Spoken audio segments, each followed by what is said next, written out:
to um, Matthew Félix. So Matthew is here with us. And Matthew, I didn't even ask where you're located.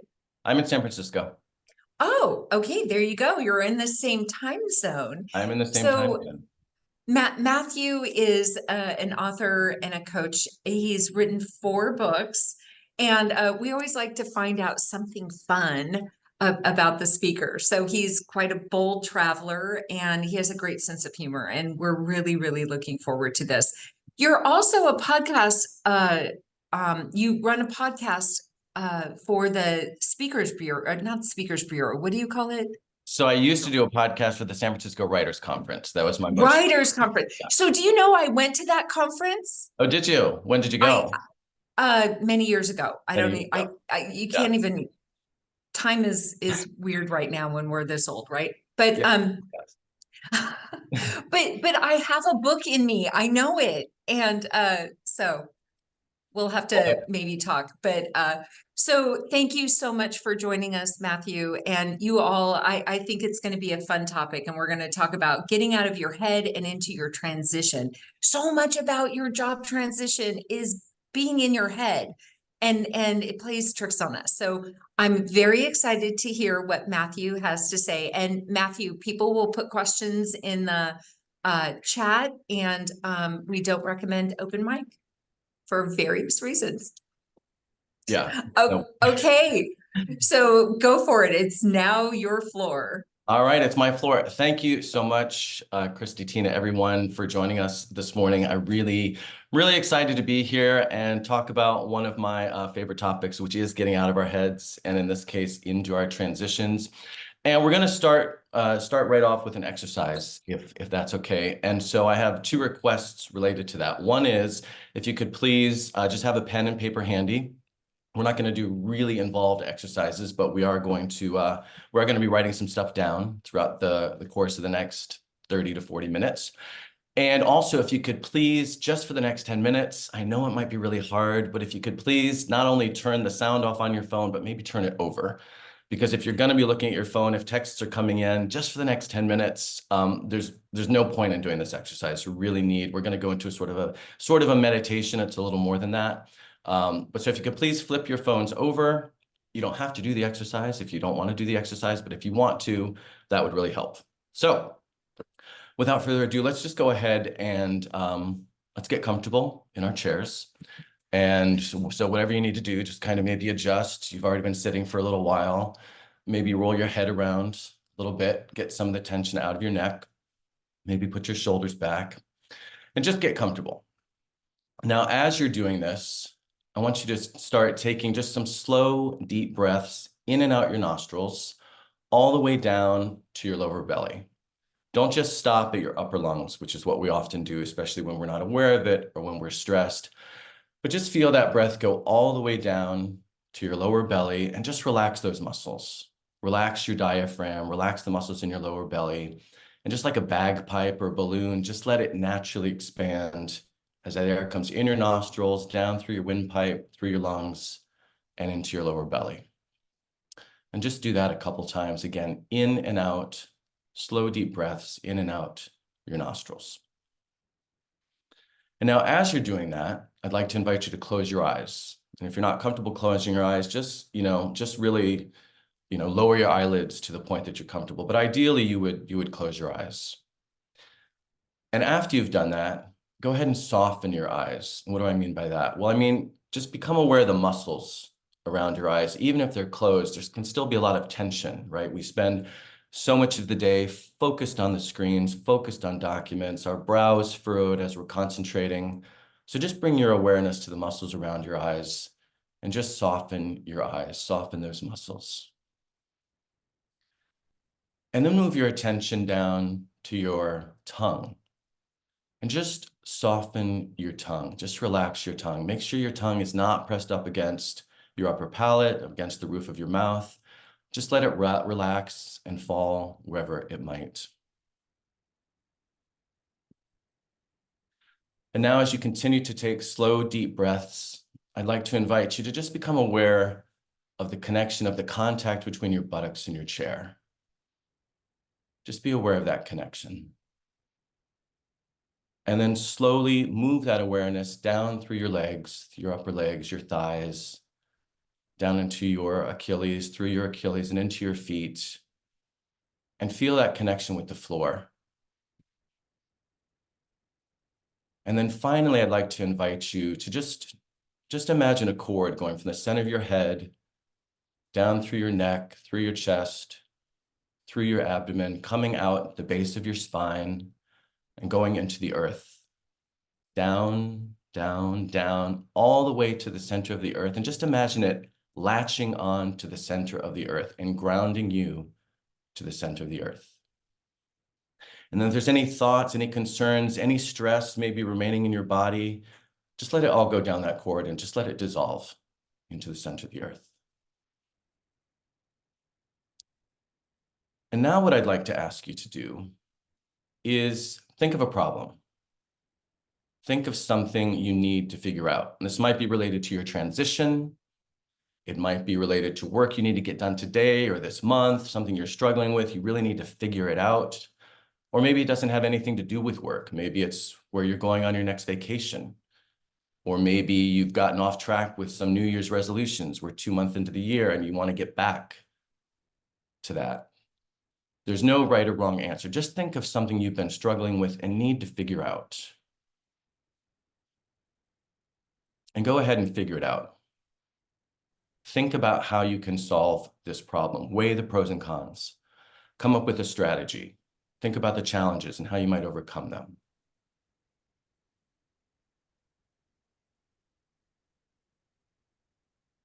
How does this feel? Where do you feel it?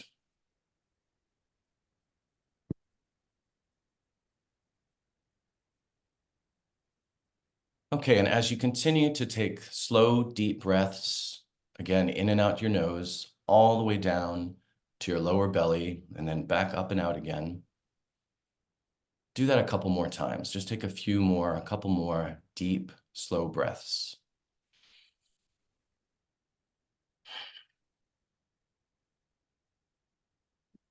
And on your next inhale, I'd like to invite you to breathe into the center of your head.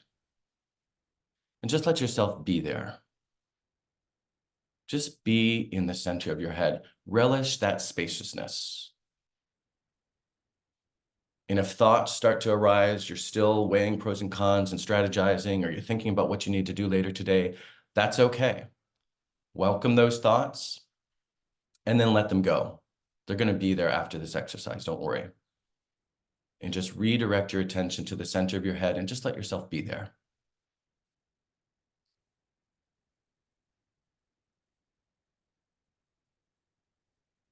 And what do you want?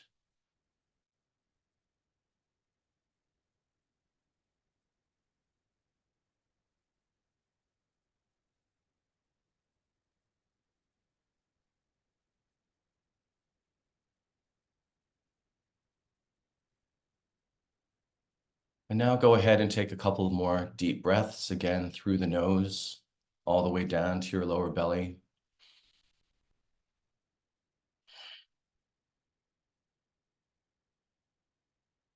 And on your next inhalation, go ahead and shift your awareness slowly from the center of your head, down through your neck, into your chest, and into your heart. And just rest your awareness, your focus in the center of your heart. And if it helps, you can put your hand on your heart.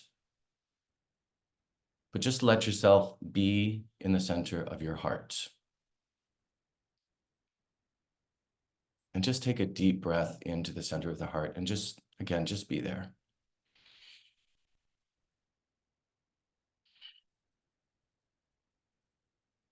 If thoughts arise, what you've got to do later, whatever it might be, again, just welcome those thoughts. That's okay. But then let them go and return your focus to the center of your heart.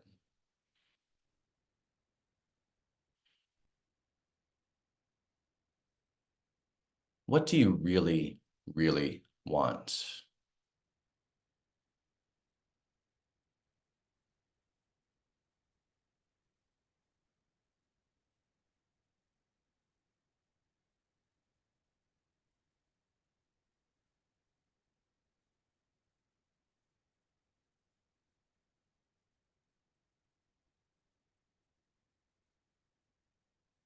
Again, continuing to breathe. Taking a couple more slow, deep breaths in and out your nose.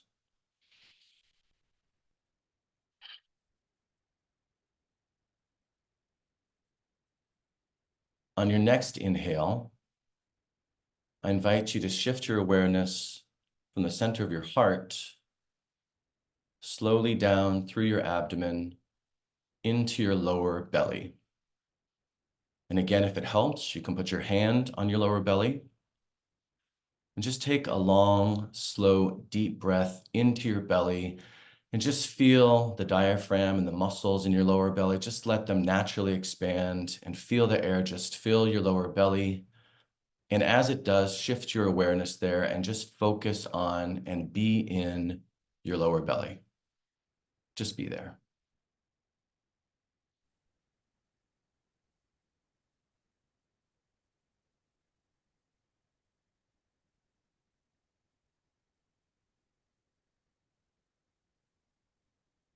And now on your own time, no right or wrong answers, maybe no answer at all. What, if any, next steps arise for you?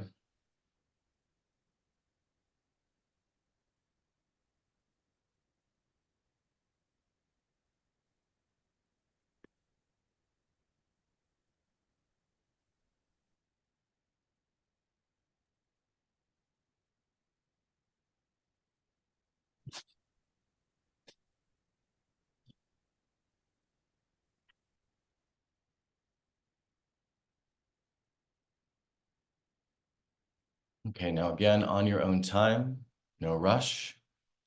When you're ready, go ahead and open your eyes.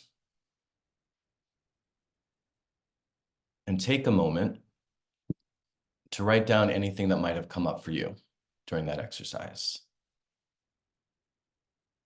In your head, what do you want? In your heart, what do you really want? From your belly, any next steps? Just take a moment and write down what might have come up for you.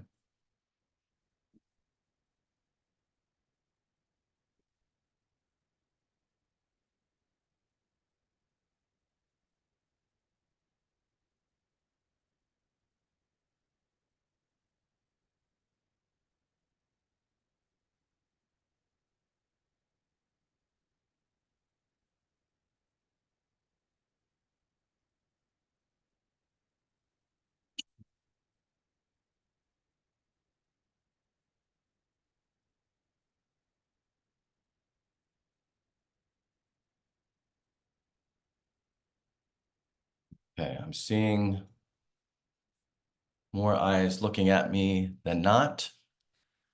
So let's go ahead and thank you for doing that with me, first of all. Thanks for going with me through that exercise. Now, if we were in a session, we would obviously go into more detail. We might stop at certain points along the way if you had emergent experiences or if things came up for you, or we might wait until the end and then circle back to some things that came up for you, and these would be gateways to deeper exploration. Since we can't do that right now, since we're not in a one-on-one session, let's just sort of rhetorically talk about some of the things we might have learned. Now, for some of you, maybe if you haven't done this kind of work before, maybe you had some resistance and maybe it didn't resonate. Maybe you didn't get a lot out of it, or the opposite could be true. Maybe if it was your first time, it really did resonate. Others of you might have done embodiment work before, like yoga and meditation. So perhaps this was familiar. Either way, hopefully you got a taste for what it's like, one, to be stuck in your head, in that rational mind, in your prefrontal cortex. And then two, what it feels like to get out of your head and into your body. And hopefully you also learned firsthand that the rational mind isn't our only faculty for making sense of things. Our body also affords us insight and guidance if we tune into it, if we're paying attention, if we know how to pay attention. And so we'll talk lots more about that as we progress. But another important aspect to that exercise, and one of the reasons we use it in coaching, is because it can really help us to clarify what we want, whether it's a big life decision or something more immediate, like a conversation or a disagreement we just had with a boss or a friend. Sometimes people don't know what they want. Sometimes people do know what they want, or they have an idea, but they need a little more clarity. And oftentimes what we learn, especially through that exercise, is that what we think we want isn't necessarily what we really want, or it's not the whole story. There's more going on, excuse me, underneath, different wants and desires or needs that maybe we weren't aware of. So for example, maybe I think I want a new job, but maybe what I really want is more satisfaction, or maybe I want more recognition. Maybe those underlying issues are better places to start, and then maybe getting a new job does or does not make sense once we've really looked at the root cause of what the change that we want to foment, or the transition we want to undertake. Maybe I think I want to move to a city, but maybe what I really want is the opportunity to reinvent myself, or I want more community. Well, there again, if those are the real issues, maybe moving is just a quick fix that's overlooking those deeper issues. And maybe it doesn't matter where I am geographically, never mind the fact that making a move is one of the most stressful things we can possibly do. So point being here, if we don't get clarity on the change that we really want, what's really going on underneath, then we risk repeating patterns and just recreating situations that we're hoping to change and transition out of. Now, my story, I've been told many times, well, you know what, Matthew, it's easy for you because you've always known what you want to do. Well, that's just not fair, and it's not true. I didn't have that clarity myself. And so I took the time, I took a few months off, got out of my day-to-day life, and I went and I took the time and I made the space for that exploration. And out of that exploration, I realized, yeah, I want to focus on writing. That's what I want to do going forward for at least, a particular phase of my life. So that's me. What about you?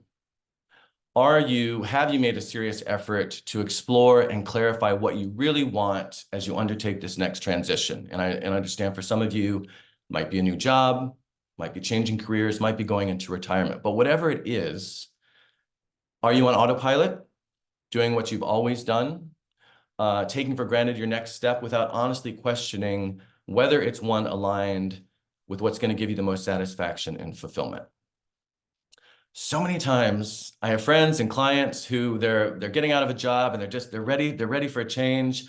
And I tell them that's great. If you have the financial resources, take advantage of this opportunity to, one, detox if you kind of need to leave whatever you were just doing behind, but two, again, to take the time and space to really hone in on what you really want.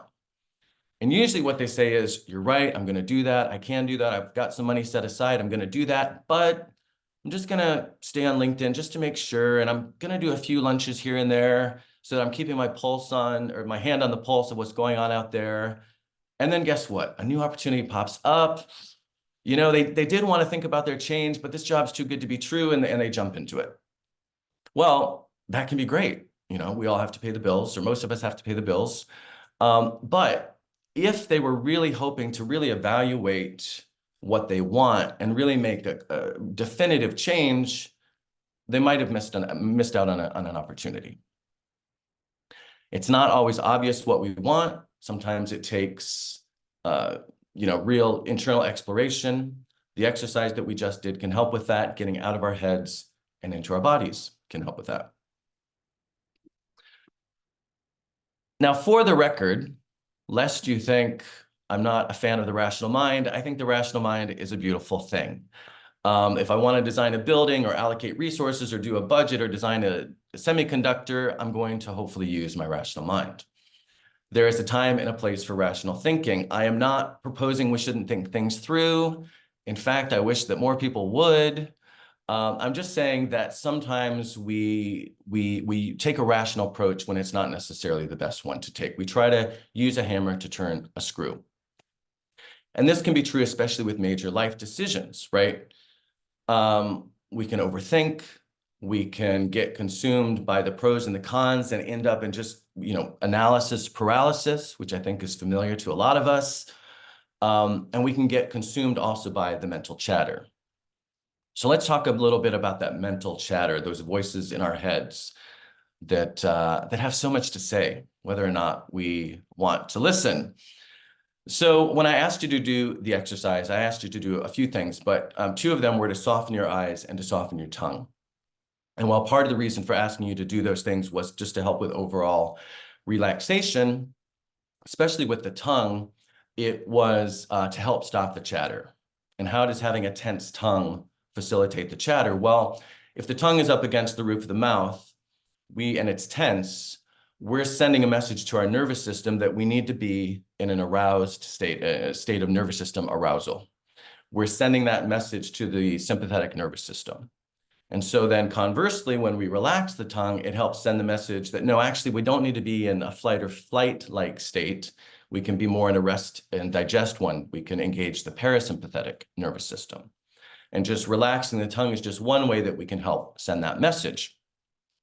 Now, why does this mental chatter, why can it sometimes send us into this aroused nervous system state? Well, what's some of the language that chatter is often using, right? Especially when we're thinking about something really big, a big change, a big transition. Well, oftentimes it's speaking in terms of what we have to do, what we must do, what we should do. And when the chatter is talking to us in those terms, the message there is we don't have a choice. And when we don't have a choice, we go into survival mode. Now, sometimes I don't have a choice. I was outside Istanbul many years ago, and our car got surrounded by semi-automatic gunfire. Maybe this is a fun fact, actually, Christy. And so when the driver had the opportunity, he looked over the dashboard and we took flight. I am a big hiker. I have had 3 or 4 face-to-face encounters with mountain lions on the trails. Thankfully, I've never been attacked, but if I were, I would fight. There is, sometimes fight or flight does play a legitimate role in our survival. That's its evolutionary purpose. But even in those cases, fight or flight is only supposed to last 20 or 30 minutes. We're supposed to calm back down. The sympathetic nervous system, the fight or flight one, is supposed to turn the reins back over to the parasympathetic nervous system, the rest and digest one. But what happens in our day-to-day lives when this chatter is telling us we don't have choice and we're in this heightened state of sympathetic nervous system arousal, a lot of stuff happens, right? The Cleveland Clinic says that our heart rate goes up, our blood pressure goes up, stress hormones are coursing throughout our bodies, but also our prefrontal cortex shuts down. So ironically, when we're trying to be productive because we have all these things we have to do and we've got to do and we must do, we're unable to concentrate as well. So it becomes this sort of self-defeating, self-propagating process. Another problem with shoulds, have tos, and musts is that more often than not, there's something in our past that's sort of pulling the puppet strings, whether it's our family, whether it's society, whether it's our own outdated thought patterns and beliefs. In my case, for example, I can't study creative writing because my parents might have told me that it's important that I study something I can get a job with, right? A degree that's going to get me better chances of getting a job. Or I can't change jobs because I have to stay in the same one for at least a year or it looks bad on my resume, they used to tell us. There are all sorts of things in the past that are informing what we think we can and cannot do today, and usually they manifest in the form of have to, must, and shoulds. So I'd like you to take a second now. And again, just write down as you think about your transition, whatever your transition might be, new job, new career, retirement, some other variation on that theme. What are some things you should do? You're telling yourself you should do, you have to do, you must do. Take a second and write some of those things down.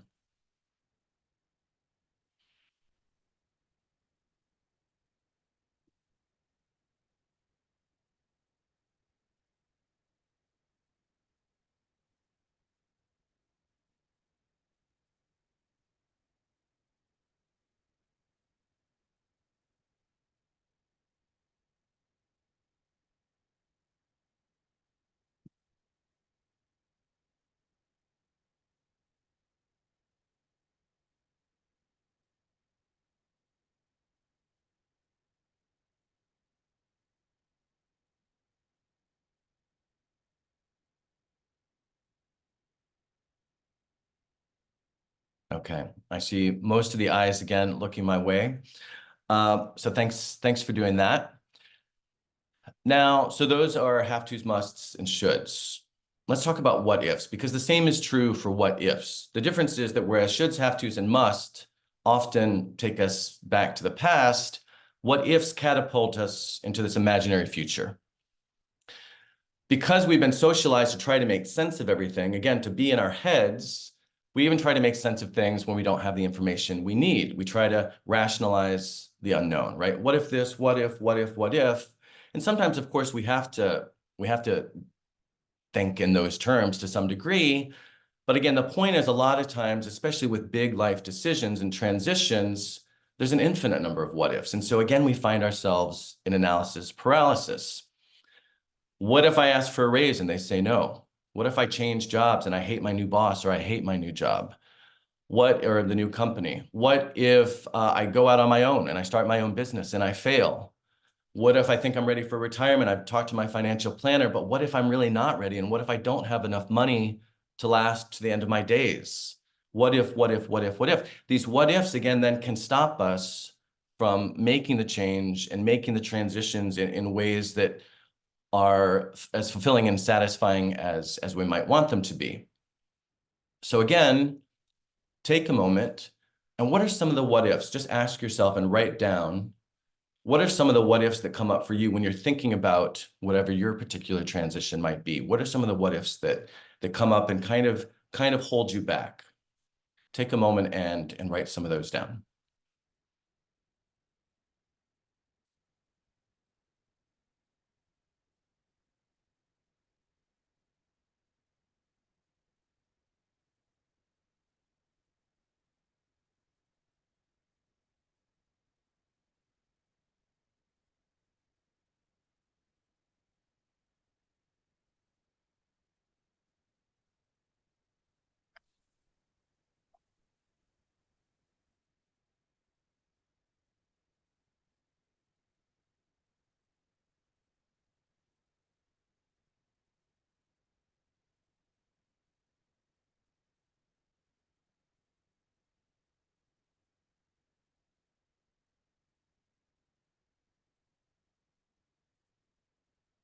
Okay, so thank you for doing that. Now, in all of these cases, we're telling ourselves stories, right? And this is one of the most fascinating aspects to me about coaching, is just how we kind of look at how the stories we tell ourselves influence our decisions and basically create our realities. And that's my first affirmation of the day, is I create my own reality. I just like to remind myself of that, each day as I'm getting started. And how do we do that? Well, one of the main ways we do that, of course, is telling ourselves stories. And we get to decide whether they're positive stories, good stories. I'm going to have the best day ever. I'm going to have positive experiences with everyone who comes across my path. I'm going to land 3 new clients, whatever it might be. Or we can also tell ourselves stories that are sort of fomenting limiting beliefs. And I know that as part of your boot camp, you discuss limiting beliefs. I don't know exactly how you define them or in what context you discuss them. So hopefully this aligns, or maybe it doesn't, we'll see. But my cumbersome definition of limiting beliefs is basically stories we tell ourselves that we don't actually know are true, but that we accept as true, thereby creating self-imposed limits. So I might be exactly what a potential romantic partner is looking for, but I might tell myself that I'm too tall, I'm too short, I'm not funny enough, I'm not smart enough, I'm too this, I'm too much of this, I'm not enough of that, right? I don't actually know that's true, but my own insecurities in this case might be creating these limiting beliefs, so I don't even reach out to the potential partners. So they become my reality. They affect my decisions. They create the lens through which I'm seeing the world. Meanwhile, my potential partner is over there thinking, when are we ever going to connect? And they're just heartbroken, and it's just tragic. In a professional sense, I might be the ideal candidate for a great job, right? But I might tell myself, I'm too old, I'm not qualified enough, they'll never meet my my salary requirements, they're going to hire from within, and on and on and on, even though I don't necessarily know any of that. And it might all be true, but I don't know that it is, but I'm accepting it as truth. And therefore it's holding me back from taking risks and from going for what I really want, potentially. Other signs of limiting beliefs: I'm not, I can't, I'll never. Not surprisingly, of course, all of that language is negative. And this is where a coach or a friend or even a journal, if you're able to step outside yourself and honestly kind of look at your life from the outside in, and this is where meditation and mindfulness can help, then you can oftentimes identify the limiting belief, see it for what it is, and then you can get beyond it. We can be our own best advocates. We can be our own worst enemies, but we can actively, and we actively do consciously choose which. Okay, so along those lines, I would like you to go back to both of your lists, shoulds, have tos, and musts, and what ifs, and just look at them now from a fresh perspective. Is there anything there, are there any things on that list that as you look at them a second time aren't necessarily true? Are there things you just been kind of assuming or that are maybe based in fear and doubt? And if there are, how can you reframe them? So for example, if my parents told me I shouldn't study creative writing because I need to study something I can get a job with, I could easily reframe that as, well, actually, I can study creative writing because most humanities undergrads go into careers where they don't even use their degrees. Or I can start my own business because I have the drive and intelligence to figure it out as I go along. So look at your lists and just ask yourself, are there things on that list that could be reframed and that are limitations that don't necessarily need to be there? Take a moment to do that.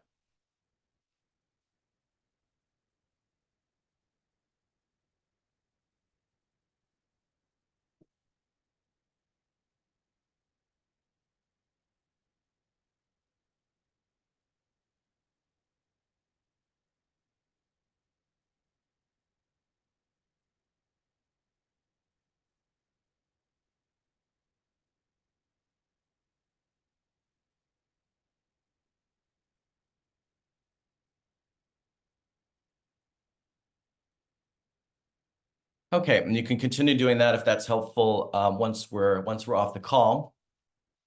But I want to talk about, so if being stuck in the past or lost in an imaginary future doesn't serve us, then where do we want to be? Well, by process of elimination, you might have guessed we want to be in the present. And I'm far from the first to say it, but our power lies in the present. But why is that? Why do we say that? Because in the present, we have options, right? If not having options, if telling ourselves we don't have options puts us into survival mode, being present when we do have options allows us to be, as we say in meditation, in our seat, right? If I'm stuck in the past or afraid of the future, I'm limited by both. We make decisions in the now. We don't make decisions in the past. We don't make them in the future. I might have to make a decision in 2 weeks, but in 2 weeks, I'll be making it in that now. We make decisions in the now. 6th century BC, semi-legendary Chinese philosopher, founder of Taoism, Lao Tzu, is alleged to have said, quote, "If you're depressed, you're living in the past. If you're anxious, you're living in the future. If you're at peace, you're living in the present." And of course, he's not talking about mental illness insofar as depression and anxiety, but just the emotional states that we go through during the day. I think that kind of nicely sums it up. So how do we access the present? Well, you guessed it. We get out of our heads and into our bodies. And as we saw in the exercise, if we open to it, the body can provide us all sorts of insight and guidance. Now, according to Forbes, neuroscience now tells us that we have 3 brains. And I'm not talking about the organ itself. Don't worry, there's not actually another organ that you didn't know about elsewhere in your body. But I'm talking about 3 areas that each have sensory neurons, motor neurons, ganglia, and neurotransmitters. 3 areas that are able to take in information, process information, store information, and access it when needed. So there are 3 areas that are acting as brains and can act largely independently of one another, although of course they're more interdependent than not, but they can act independently in a lot of instances. So of course, I'm talking about the head, the heart, and the gut. And because I think this is so fascinating, and if you don't find that compelling enough, a couple more facts that I found that I think, again, are really compelling. In his TEDx talk, Food for Thought, How Your Belly Controls Your Brain, Fulbright scholar Rory Robertson refers to the gut as our, quote, second brain. And there's a lot of information out there about this. An organ that, quote, controls as much of our physical and mental processes as the brain in our heads. Neurotransmitters, he reminds us, are, quote, chemicals that can change the way we think, behave, and how we feel, and most of them are produced in our gut. And that includes serotonin, nature's antidepressant, 90% of which is produced in the intestine versus just 10% in our heads. So I just find that fascinating. With regards to the heart as a brain, according to HeartMath Institute, which is a nonprofit research and education organization, quote, the majority of fibers in the vagus nerve, which is the longest cranial nerve that goes from our brains to our intestines, the majority of fibers in that nerve are afferent or ascending in nature. More of the ascending neural pathways are related to the heart than to any organ. The heart sends more information to the brain than the brain sends to the heart. So again, there's just lots of fascinating stuff out there about this, but I'm not a nutritionist, a microbiologist, or a neuroscientist. I'm just bringing this up because I think that in addition to what we've hopefully already experienced firsthand, it offers some scientific perspective and validation on this notion that the body can indeed provide us with some insight and guidance. And that by staying stuck in our heads, we might be missing out. Okay, so if we want to get into our bodies, how do we do that? Well, we just did it in that first exercise, which was a form of meditation. We can do yoga, we can exercise, we can do breathing exercises, body work, body scans. Another thing we can do is get inspired. And a lot of us might think of inspiration as a more sort of intellectual concept, but it's actually intimately connected to the body. It's no coincidence that when we say, or that when we see something, when we're awestruck by something of beauty, whether it's a person or a vista or a work of art, that we often say that it takes our breath away. There's a direct connection between inspiration, breath, and again, the body itself. According to Merriam-Webster, inspiration, quote, comes from the Latin inspiratus, the past participle of inspirare, to breathe into, to inspire. And in English has had the meaning, quote, the drawing of air into the lungs. To inspire used to mean to breathe. And so inspiration is a visceral experience. Breathing is what gets us into our bodies. And in fact, all those things on the list that I just mentioned, the ways that we can get into our body, breath is the foundation for all of them, right? For yoga, for meditation, even for exercising.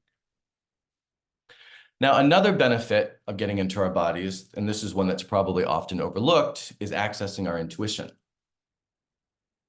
Now, what do I mean by intuition? Well, as I say in my book, A Voice Beyond Reason, which is about a young Spaniard's awakening to his intuition, there are probably as many definitions for the term as there are people to ask.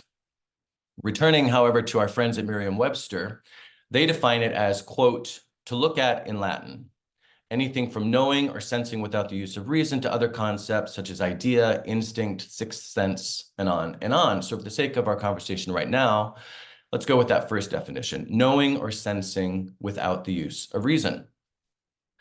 So despite the fact that contemporary Western society has largely, if not entirely, socialized us not to lend too much credence to anything we can't explain rationally, or at least hope to, many of us aren't quite ready to dismiss our intuition, even if we're not quite sure what it is or how to connect with it. Steve Jobs, of course, famously said that intuition is, quote, more powerful than intellect. Einstein extolled the role that intuition played in his own process, saying, quote, all great achievements of science must start with intuitive knowledge. I believe in intuition and inspiration. At times, I feel certain I am right while not knowing the reason. A 2019 Forbes article examined, quote, why intuitive leaders are the most successful. Another was entitled, quote, intuition is the highest form of intelligence. And those are just a few of many, many examples. So I bring it up now because intuition is another valuable, if not invaluable, source of insight and guidance for decisions large and small that we have at our disposal if we're open to it and if we know how to open to it. And so how do we do that? Well, we follow our hearts, we go with our guts, we feel it in our bones, right? Again, intuition is a visceral experience. And part of what facilitates having that visceral experience is, again, quieting the chatter. And as we do that, we're able to better hear the metaphoric voice of our intuition. And then we realize, well, there's some other voices competing for our attention. There's the voices of our fears and our doubts and our hopes. We're able to better hone in on the voice of our intuition and then develop trust in it. But that's another class.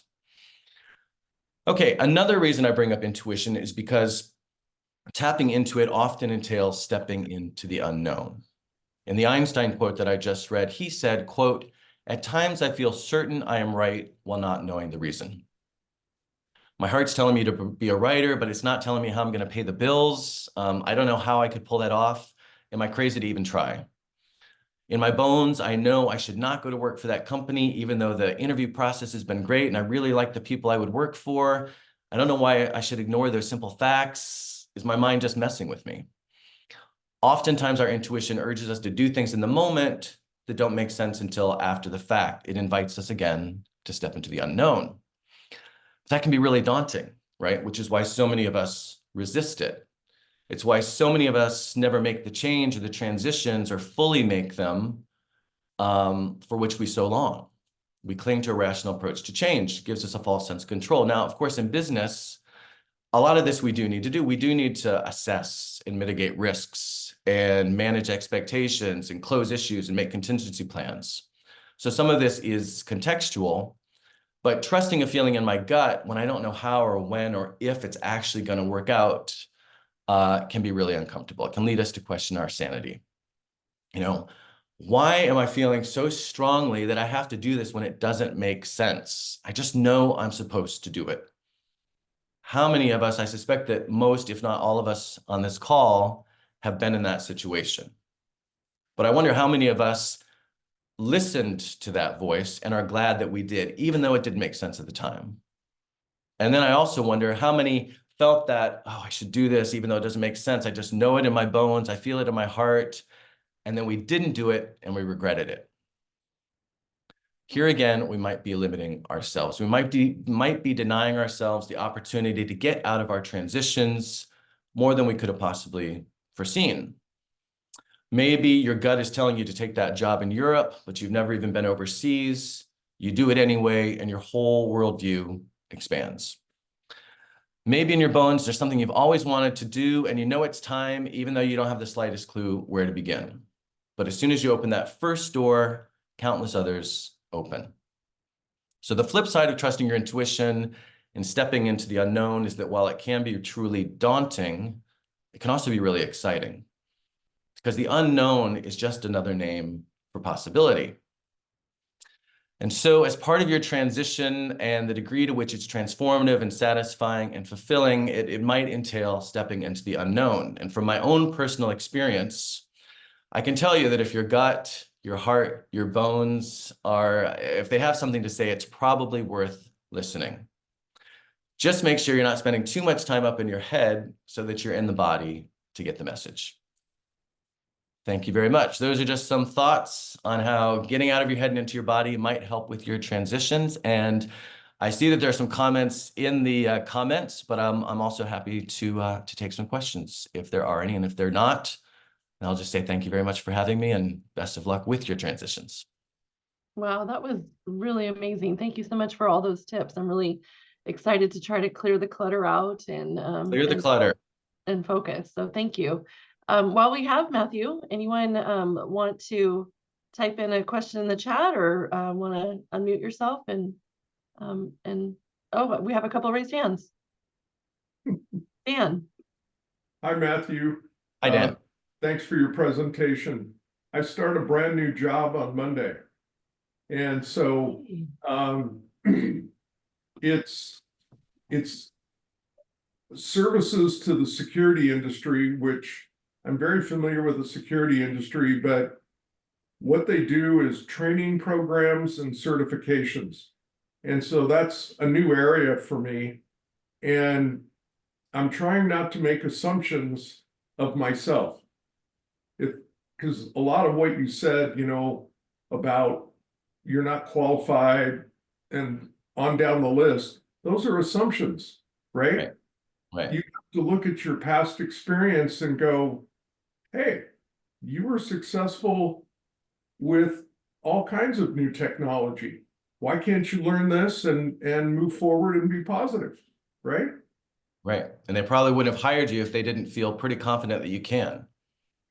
Well, what was interesting is the CEO of this company met me when I was at HID Global from 2007 to 2014, and she reached out to me and said, I think you can help us grow our company. I mean, it was a great compliment. And then she did something unique. I interviewed with her twice, interviewed with the COO once, and then there was another woman not associated with the company, but who she trusted her opinion, and she had me interview with her. And that went remarkably well. And I've never had that happen before. You know, it was very unique, but as I said, it went well. And I got my offer letter last week and I start Monday. Congratulations. Thank Yeah, you. that's great. Awesome. All right. I'll turn it over to Russ or Cheryl. Yeah, Russ. Yes, thank you so much again. It calls to mind so many things that, yes, I had that inner voice, and I know I did not listen. I overrode it, and therefore, and it's something that totally flopped. And then I don't know. I guess there are others that I kind of wished I had, though there were other particulars to the opportunity as it was presented at the time that prevented me from moving forward. Yeah, So, yeah. Well, absolutely. the good news is the voice keeps talking and you'll have more opportunities. And, and I mean, I think that can also help us to build up. If we're talking about, trusting the voice of our intuition, when we don't trust it and we realize afterwards, oh, shoot, I actually should have paid attention. There was a reason for that. Then that can also be an opportunity to build up that trust. And maybe we're a little more willing to give it a try the next time, right? I mean, that's kind of how I think of my relationship with my intuition as sort of a relationship with a friend, in the sense that I didn't trust it out of the gate. Some people, they're socialized in a way that they are paying attention and it's kind of natural for them. But I had to sort of get the rational mind out of the way. And again, I still use the rational mind, but insofar as my intuition is concerned, slowly over time, build up that trust. So if you didn't pay attention and now you realize maybe you should have, the voice is going to keep talking as long as you're paying attention and you have opportunities to listen going forward. Yeah, that's great. Cheryl. Thank you. So that presentation was absolutely fantastic, and a few people said that too. And I am one of those, like many people, I'm that, type A overthinker, and I'll just say it's a strength.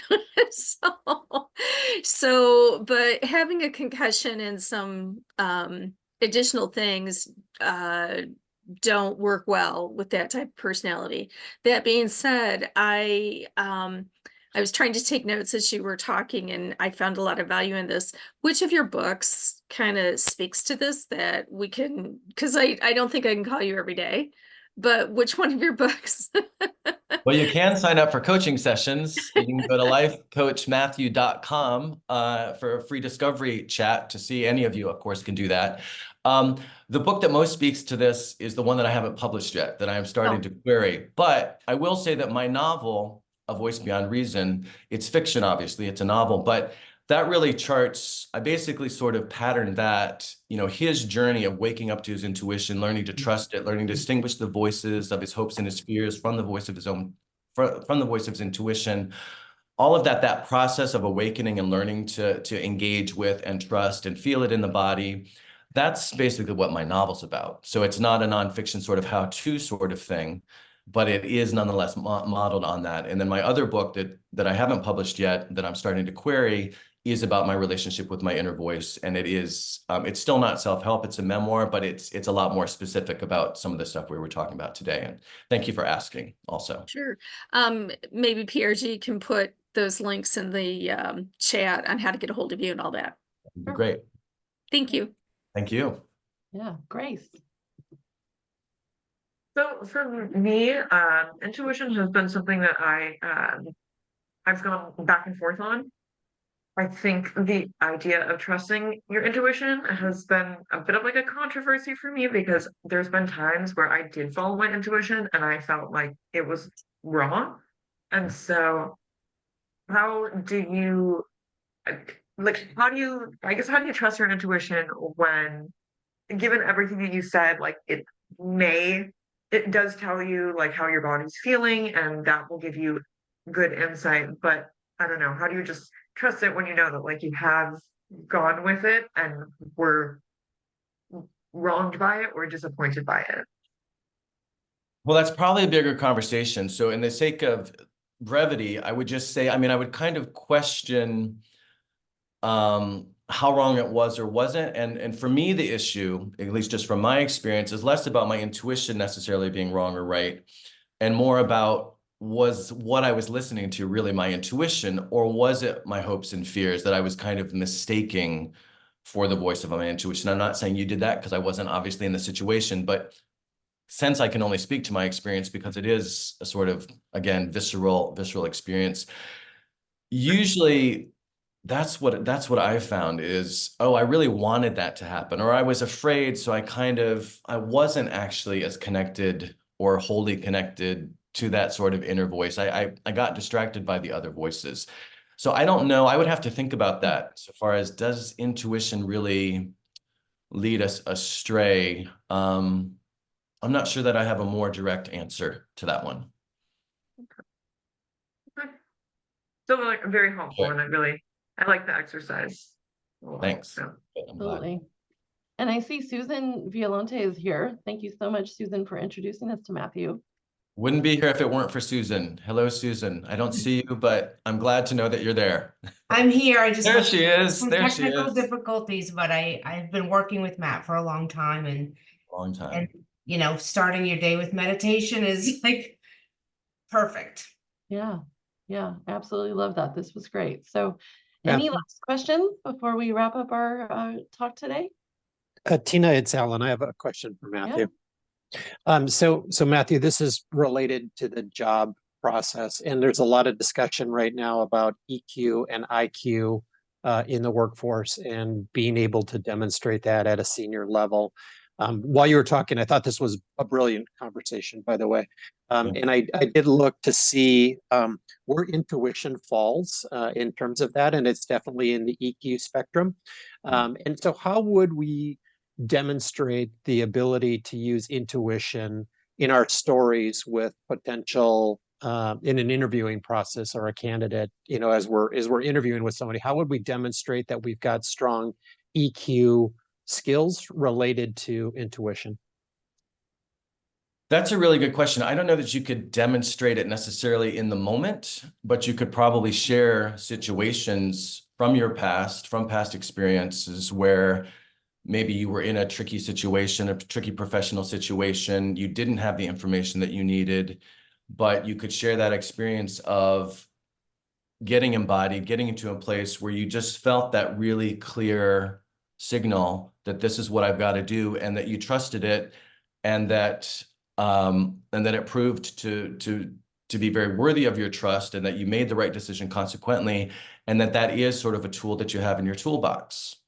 So I don't know that, again, that you could necessarily do it in an interview. I don't know that a situation would be presenting itself, but you could probably talk about experiences in your life where that's been the case, and perhaps mention, like I did in the talk, I'm not saying I only go with my gut or I'm only following my heart. There are times, if I'm designing a semiconductor, again, I'm going to use my rational mind, but that I'm aware that I have this other faculty that Einstein valued, that Steve Jobs valued, that so many leaders are now recognizing, that Forbes is writing articles about, and just recognize, just simply by bringing it up, that you're aware of this, that you're paying attention to it. If you do mindfulness practices or other yoga or whatever that are facilitating and fomenting that connection with your body, you could even bring that up and draw that connection. But that's probably what I would recommend if you're talking about, particularly in an interview, or, even in a meeting or something. Yeah. Perfect. Thank you. Yeah, I think you could relate it to a story and describe it into a story of Exactly. using this information you had to convey, here's how I demonstrated that. Perfect. Thank you. Thank you. And Tina, may I give a shout out to three things that I have coming up, since I see that we're at 9 o'clock. Yep. So on the 29th in Noe Valley here in San Francisco, I will be doing sort of a 90-minute version of this, but with soup, salad, and bread. It's a soup salon in Noe Valley. You can find out about that on lifecoachmatthew.com/events. That's a paid event. Space is limited. Again, tackling a lot of the themes that we tackled here today. And then on the 3rd of March, if there are any writers in the group, I'll be doing a day-long writing retreat in Sonoma, and I would love to see you there. The last thing is I'm doing a personal growth book group through Book Passage that starts on March 30th, and we'll go one book a month for 4 months. So you can check that out on bookpassage.com. Wow. Yep. Wow. That all sounds very exciting. So good Join luck me. with that. Thank you. Everyone will send out the email, connect with Matthew. I'm sure he has a lot more to say. This has been really fascinating. I wish we weren't out of time. But Thank you. thank So you do I. And I'm all. sorry I didn't get to the comments in the chat. So, but yeah, email me, Matthew@MatthewFelix.com, or go to lifecoachmatthew.com and hit me up, and I'd love to chat with you. There you go. All right. Well, happy weekend, everyone. Have a good time. And we'll see you in 2 weeks. Take care. Thank Thanks, you. everyone. Thanks, Bye. Matthew. Thanks, everyone. Bye-bye. Bye. Thanks all.